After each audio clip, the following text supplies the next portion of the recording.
Now it is the 23rd of July as I'm recording this video. The players we have bought are Reinders, Aït-Nouri, Cherki, Bettinelli, who's like a keeper that won't even play. In the January window, we have signed Husanov, Vitor Reis, Nico Gonzalez and Marmoush.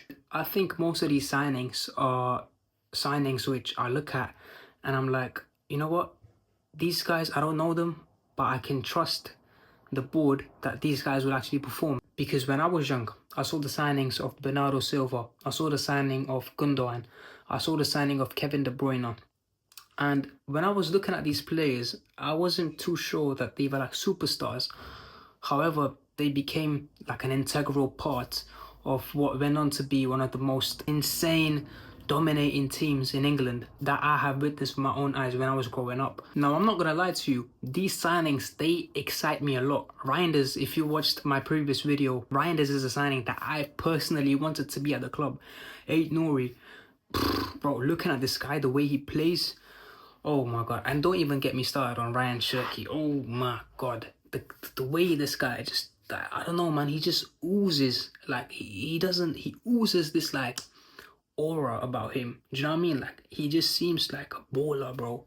I just look at him, the way he moves and stuff. Like, I don't know, like, he just seems like someone that you can trust when he's on the ball. You know he can do something.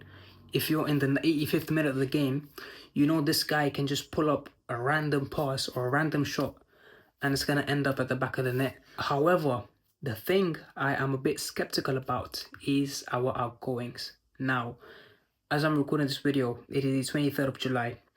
The only outgoing we've had is Kevin De Bruyne leaving the club. Now, bear in mind, we have Calvin Phillips, Jack Grealish, Ilkay Gundogan, Mateo Kovacic, Manuel Akanji, and Edison are still at the club. Now, for me, for the next season, what's more important is the outgoings more than the players that we will be getting or that we have right now. Because I can say for certain that Reinders, Cherki, and Rodri is going to be like one of the best midfields in the world. However, when I look at what happened last season with Pep playing these old players, these unks, and I look at it, I'm just like, bro, if we don't get rid of these guys, this guy won't learn his lesson, man. He's gonna keep playing then. What bothers me more is these guys who are on our sell list are still at the club.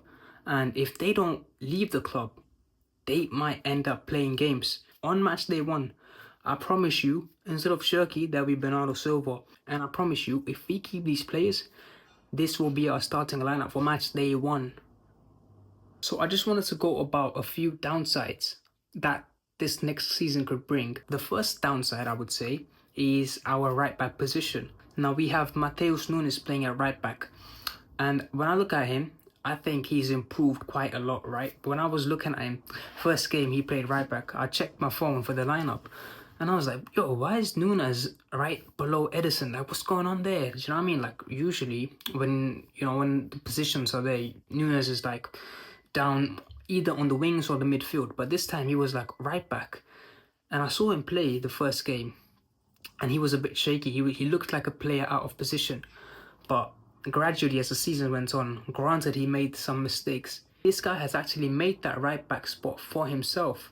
And I think the reason is because he's playing more of that attacking wing back, playing down the wings. And the way that he plays now, he plays as like an attacking wing back, right? So he has pace. I think he's our fastest player, if not one of our fastest players. He can put crosses in. And the way this guy defends as well, now that I watched the Club World Cup, he actually is able to defend. He's not like a solid defender. However, he's like learning bits and bobs and he's been playing in that position. He's getting used to it. He's making that seat a bit comfortable for him. And I see him playing really well. But if you don't sign a right back who is world class, if you don't sign a right back who steals that position from Nunes, tells him, like, yo, get out, this is my spot, I'm going to cement this spot for me. If there is no player like that, if you sign like a young player who's not quite up to the potential or he's not up to that level yet, or if we sign a player but he doesn't perform as well as Nunes, or maybe he doesn't have the qualities to push up forward, we might be in trouble. And the reason I'm saying that is because if Nunes gets injured, I genuinely don't know what's going to happen. Now, the quick solution is just play Rico Lewis. Rico Lewis is a centre mid and he plays as a false back. And if you tell him to play as a primary right back, you're not going to be in for a good game because his physicality is not built for a right back, right? When you see Matheus Nunes, when you see Rico Lewis, they play as two different players. They don't occupy the same area of the pitch. Matheus Nunes, he pushes more upfield down the wing. However, Rico Lewis, he pushes more through the middle as like a false back. He plays as like an inverted fullback in that midfield position. And he's a great player in those tight spaces on the pitch where you can see him receiving the ball, passing it around, and it's just like, it's really nice to watch. But you can't rely on him to be a sole right back, so that would be one of our downsides. The second downside I'm looking at is, what if the Unks stay? When I'm talking about the Unks, I mean Kovacic, I mean Gundogan. I know that Bernardo Silva is staying because he's captain, and I'm talking about Akanji. Let's just throw him in there. And Edison as well, just because they're 30, right? Just put them there. If we keep them, I can guarantee you Pep Guardiola will start these players. Now, you might look at me and say, yo, how do you know? How do you know Pep will start these players? Now, honestly, what I'm inferring this from is I'm inferring this from last season. The way he rinsed Gundogan and the way he rinsed Kovacic and Bernardo Silva in that double pivot, where it was usually Rodri and Kovacic playing. Oh my God, that was one of the most horrendous things that I've seen Manchester City play. Like, last season was one of the most, like, the football was just like, oh my God, it just felt like a drag, and you just wanted the game to end. Now, for me, what I care about is ultimately the win, but I also want to sit there and watch like my team play well. I'm gonna make a prediction there, right? I'm gonna make a prediction. I think Bernardo Silva might start over Cherki, or he might start over Foden, one of those two. And the reason is because he's captain, but he might start either on the wing or in the central midfield sort of position. Now, I like Bernardo Silva. I'm not the type of person to be toxic and like, no, get out of my club. I'm not like that. But there's a certain time that comes where you just know that he's not up to that level. He's not up to the level he was at previously. Now, the third downside, what I'm thinking about is, what if Pep doesn't learn from his previous mistakes? We've seen Pep make mistakes quite a lot this season or last season, where the decisions he's made is like, I just don't understand it.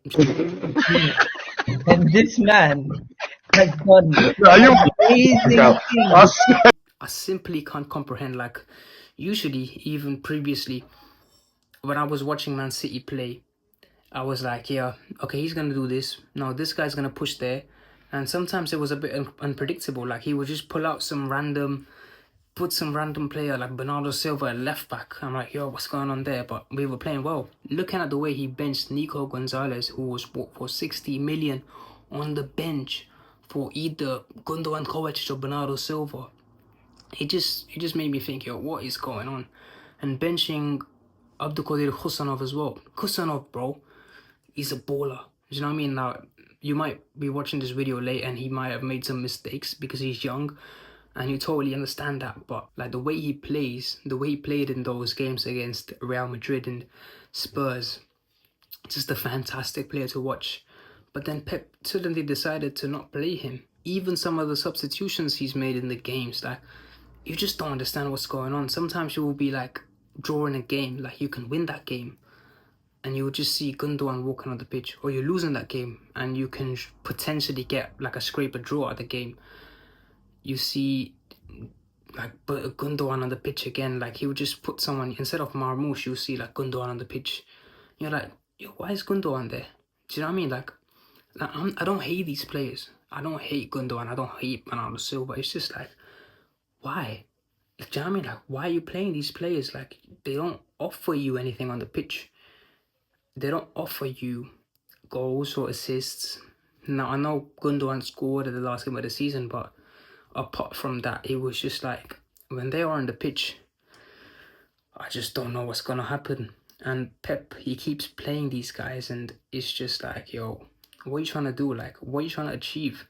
And at the same time, like some other players on the pitch, they don't really get the benefits of being with those players on the pitch.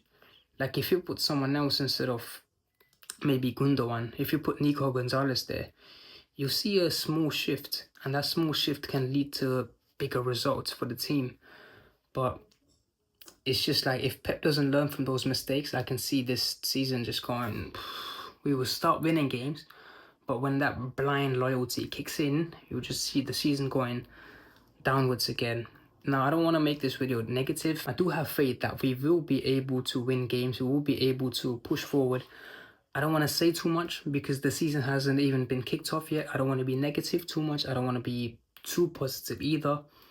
However, the steps that we're taking right now in the transfer window seem pretty positive, and I'm thinking, yo, I'm liking the look of this team. Like, I'm liking the relationship between the players. I'm liking that Kolo Toure being in the backroom stuff. It's just like, yo, I like to see that, you know, but we'll see what happens through the season. Thank you for watching this video. Make sure you subscribe to the channel for more content like this. I'm gonna keep making these videos because I like giving my unfiltered sort of thoughts of the situation with Man City. Drop a like, drop a comment of what you thought, and I'll say it again, you know, make sure you subscribe, and thank you for watching, and I'll catch you in the next video.